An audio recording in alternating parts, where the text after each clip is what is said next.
दोस्तों अर्ज किया है कि जैसे सेके जाते हैं तंदूर के अंदर नान, जैसे सेके जाते हैं तंदूर के अंदर नान, वैसे ही सेक दिए गए हैं अमेरिका और पाकिस्तान।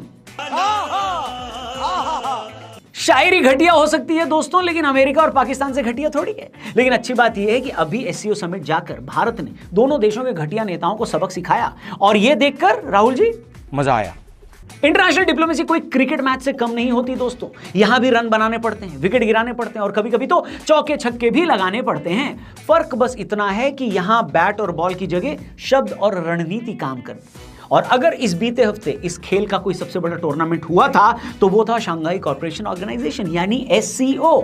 एससीओ एक ऐसा मंच है जहां दुनिया की सबसे बड़ी पावरें रशिया, चाइना, सेंट्रल एशियन देश और भारत एक साथ बैठते हैं। और इस बार की एससीओ समिट भारत के लिए किसी मास्टर स्ट्रोक से कम नहीं रही, क्योंकि इस मंच पर प्रधानमंत्री नरेंद्र मोदी ने सिर्फ भारत का पक्ष मजबूती से रखा ही नहीं, बल्कि पाकिस्तान, अमेरिका और चाइना जैसे बड़े खिलाड़ियों के बीच एक शानदार बैलेंस भी बनाकर दिखा दिया। वाह मोदी जी वाह। अब सवाल यह उठता है कि आखिर भारत ने इस एससीओ समिट से हासिल क्या क्या किया। तो आइए स्टेप बाय स्टेप उन 5 बड़े अचीवमेंट्स की बात करते हैं जो इस बार की मीटिंग में साफ तौर पर नजर आए। लेकिन इससे पहले कि हम वहां आगे बढ़ें, आपको तो पता है कि भाई समिट में लीडर्स ने इकोनॉमी और ट्रेड पर काफी डिस्कशंस किए हैं। अब इकोनॉमी की बात हो और ट्रेडिंग का जिक्र ना हो, यह नामुमकिन है भाई। और ट्रेडिंग की बात चली है तो एक प्लेटफॉर्म का नाम जरूर लेना चाहूंगा, कॉइन स्विच, क्योंकि इंडिया का सबसे बड़ा क्रिप्टो प्लेटफॉर्म है और यहां आपको मिलता है स्पॉट, फ्यूचर्स और ऑप्शंस ट्रेडिंग तीनों एक ही जगह, वो भी आईएनआर में। और भाई कॉइन स्विच इंडिया का पहला और अकेला प्लेटफॉर्म है जो ये तीनों ऑप्शंस देता है। अब अगर सेफ गेम खेलना है तो यहां पर आप एसआईपी भी कर सकते हो बिटकॉइन और दूसरे कॉइन्स में, डेली, वीकली या मंथली, सिर्फ 100 रुपए से, मतलब कि एक चाय या कॉफी के प्राइस से भी कम प्राइस में अपना बिटकॉइन फ्यूचर आप सिक्योर कर सकते हो। स्पॉट में भी 300 प्लस क्रिप्टोस, फ्यूचर्स में 500 plus contracts with up to 100x leverage, और ऑप्शंस में डेली, वीकली और मंथली एक्सपायरीज, और सब कुछ इंडिया की लोएस्ट फीस के साथ। सिक्योरिटी की भी बात कर लेते हैं, बिल्कुल solid, FIU recognised, 2.5 crore plus users, और सबसे बड़ी बात प्रूफ ऑफ रिजर्व भी मेंटेन होता है, मतलब एक्सचेंज के पास यूजर्स के फंड से ज्यादा क्रिप्टो होल्डिंग्स है। कस्टमर होल्डिंग्स 2600 करोड़ से ज्यादा और कॉइन स्विच के खुद की होल्डिंग्स 3045 करोड़, मतलब एकदम स्ट्रॉन्ग फाइनेंशियल हेल्थ को ये दिखाता है। और हाँ, ये ISO सर्टिफाइड भी है। बड़े फंड्स डिपॉजिट करने हैं तो बिना टेंशन के आप कर सकते हो। तो लिंक डिस्क्रिप्शन और पिन कमेंट में दिया है, जरूर चेक करना। कॉइन स्विच ट्रेडिंग का असली समिट। वीडियो में आगे बढ़े। Crypto products and NFTs are unregulated and can be highly risky. There may be no regulatory recourse for any loss from such transactions. चलिए एससीओ समिट की तरफ आते हैं, क्योंकि दुनिया के लीडर्स के फैसले भी फ्यूचर डिसाइड करते हैं, बस क्रिप्टो की ही तरह। आप फिलहाल 5 पॉइंट में यह समझो कि इंडिया ने एससीओ में क्या क्या अचीव किया। पॉइंट नंबर 1, पाकिस्तान के टेरर को और पहलगाम अटैक को दुनिया के सामने रखना। जी हां, सबसे बड़ा और सबसे इंपैक्टफुल अचीवमेंट यही रहा कि मोदी जी ने आतंकवाद का मुद्दा सीधे मंच पर उठाया। और नॉर्मली ऐसे मंचों पर लीडर्स पॉलिटिकली करेक्ट बने रहते हैं, नेम्स अवॉइड करते हैं और बातें शुगर कोटेड होती हैं, लेकिन मोदी जी ने ब्लंट तरीके से टेररिज्म को हाईलाइट किया, पहलगाम अटैक का जिक्र किया। हमें स्पष्ट रूप से और एक स्वर में कहना होगा कि आतंकवाद पर कोई भी डबल स्टैंडर्ड स्वीकार्य नहीं होंगे। सोचो उस हॉल में जब मोदी जी ने कहा कि आतंकवाद को सपोर्ट करने वाले देशों को इंटरनेशनल स्टेज पर कोई जगह नहीं मिलनी चाहिए, तो इशारा किसकी तरफ था? साफ साफ पाकिस्तान की तरफ। शाहबाज सिर्फ नाम से शरीफ, वो सामने बैठे थे और उनकी हालत लिटरली ऑकवर्ड हो गई। चेहरे पर वही शर्मिंदगी दिख रही थी जिसे मीडिया कैमराज ने कैद भी कर लिया। इंपैक्ट ये रहा कि बाकी एससीओ लीडर्स ने भी टेररिज्म को लेकर इंडिया की बात को इग्नोर नहीं किया। रशिया और सेंट्रल एशिया के देशों ने ओपनली अग्री किया कि डबल स्टैंडर्ड्स चलेंगे तो प्रॉब्लम कभी खत्म नहीं होगी। यानी पहली बार पाकिस्तान का हम भी आतंकवाद के शिकार हैं ये वाला पुराना नैरेटिव पूरी तरह कोलैप्स हो गया। ये अचीवमेंट इसलिए भी खास है क्योंकि इंडिया ने अपनी बात सिर्फ कही नहीं, बाकी देशों से भी एक्नॉलेजमेंट ले ली, यानी उनसे मनवा ली, और यही डिप्लोमेटिक विन है।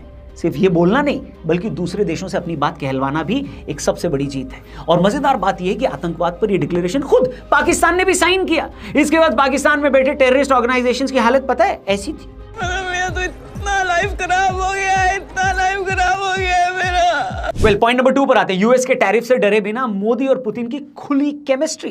दूसरा मास्टर स्ट्रोक इंडिया का यह रहा कि उसने अमेरिका के दबाव के बिल्कुल परवाह नहीं की।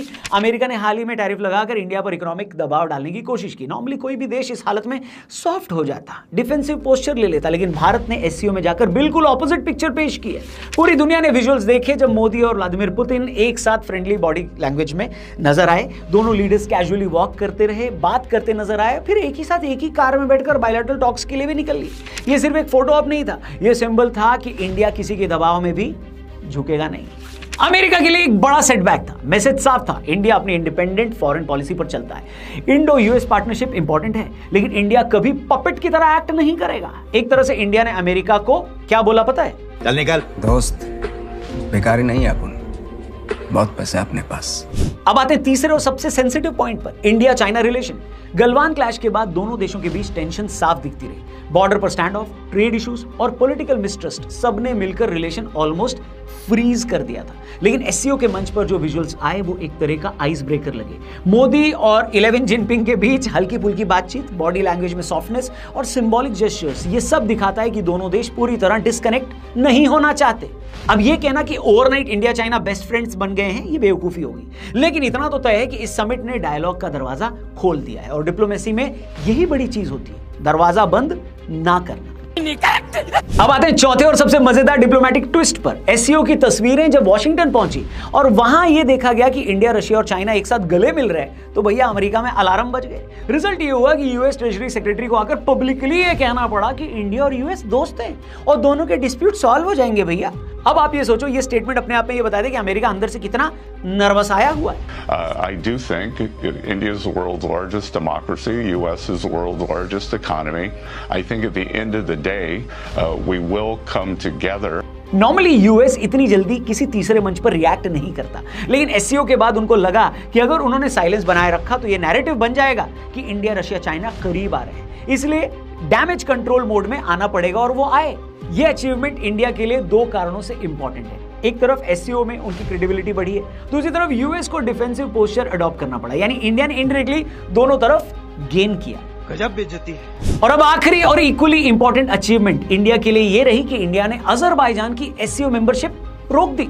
अजरबैजान का मामला इंडिया के लिए इसलिए सेंसिटिव है क्योंकि अजरबैजान का टर्की और पाकिस्तान से गहरा रिश्ता है। टर्की लगातार कश्मीर पर अनवांटेड स्टेटमेंट्स देता रहा है, और पाकिस्तान तो खैर हमेशा से एंटी इंडिया नैरेटिव पुश करता है। ऐसे में अजरबैजान की एंट्री मतलब एससीओ के अंदर एक और देश जो इन नैरेटिव्स को एम्पलीफाई कर सकता था।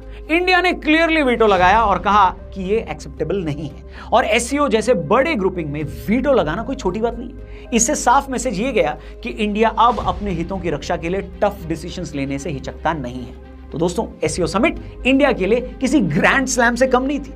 हर फ्रंट पर इंडिया ने अपने कार्ड्स स्मार्टली खेले। पाकिस्तान एक्सपोज हुआ और उनका पुराना नैरेटिव कोलैप्स हुआ। अमेरिका का टैरिफ प्रेशर इग्नोर करके मोदी पुतिन केमिस्ट्री का ग्लोबल मैसेज गया। चीन से मिनिमम फ्रेंडशिप मेंटेन कर ली गई है, जिससे डायलॉग का दरवाजा खुला रहे। अमेरिका को इतना डर लगा कि ट्रेजरी सेक्रेटरी को पब्लिक स्टेटमेंट देना पड़ा, और अजरबैजान की मेंबरशिप रोककर इंडिया ने अपना डिसाइसिवनेस भी दिखा दिया। तो एक तरीके से इंडिया के लिए एससीओ मतलब 5 उंगलियां घी में और सर कढ़ाई में वाला मामला साबित हुआ। आपके हिसाब से डोलांड भाई आप क्या रिएक्शन देंगे? कमेंट करके जरूर बताना। बाकी कॉइन स्विच सिर्फ 100 रुपए से आप एसआईपी शुरू करो, मतलब एक मूवी टिकट से भी कम दाम में आप अपना फ्यूचर स्ट्रॉन्ग कर सकते हो। फिर से बता दूं, लिंक डिस्क्रिप्शन और पिन कमेंट में दिया है, चेक करना ना भूलना। चैनल को भी सब्सक्राइब करना, वीडियो पसंद आई तो इसे अपने दोस्तों से जरूर शेयर करना। जल्दी मिलते हैं। Thank you for watching. जय हिंद, वंदे मातरम।